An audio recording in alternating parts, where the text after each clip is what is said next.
Hello বন্ধুরা, good morning. আরেকটা ভিডিওতে সবাইকে স্বাগত। আর আজকে পদ্ম গাছ নিয়ে একটা ভিডিও হচ্ছে, চলো শুরু করি।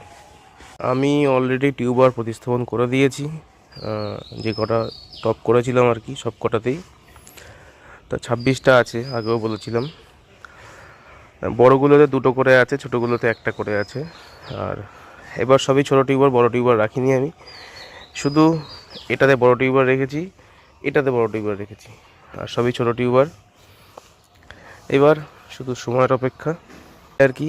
পদ্ম ফুল রেডি হচ্ছে, আর আশা করছি ফেব্রুয়ারির শেষের দিক থেকে গাছগুলো আরও সতেজ হবে, পরিষ্কার প্রস্ফুটিত হবে, সব জায়গায় পাতাগুলো দেখা যাবে। আর শালুকগুলো রেডি, মোটামুটি রেডি হয়ে গেছে। এখন আর কোনো খাবার দেবো না, খাবার দেওয়া আছে। ফেব্রুয়ারির শেষে যখন গাছ তৈরি হয়ে যাবে তখন একটু খাবার দেবো, তাছাড়া খাবার দেবো না। এই হচ্ছে ভিডিও, সকালের ভিডিও। আর বড় করছি না ভিডিও। এখনও যারা চ্যানেলটা সাবস্ক্রাইব করে দিন, সাবস্ক্রাইব করে দিও। আর পদ্ম ফুল গাছ কী করে বসাতে হয় যদি জানতে হয়, আমার সাথে কন্ট্যাক্ট করো, আমি তোমাদেরকে অবশ্যই জানানোর চেষ্টা করব। ইনবক্স করো আমাকে, কোনো অসুবিধা নেই। আর কমেন্টও করতে পারো, আমি সেখানেও রিপ্লাই দিয়ে দেবো। টাটা।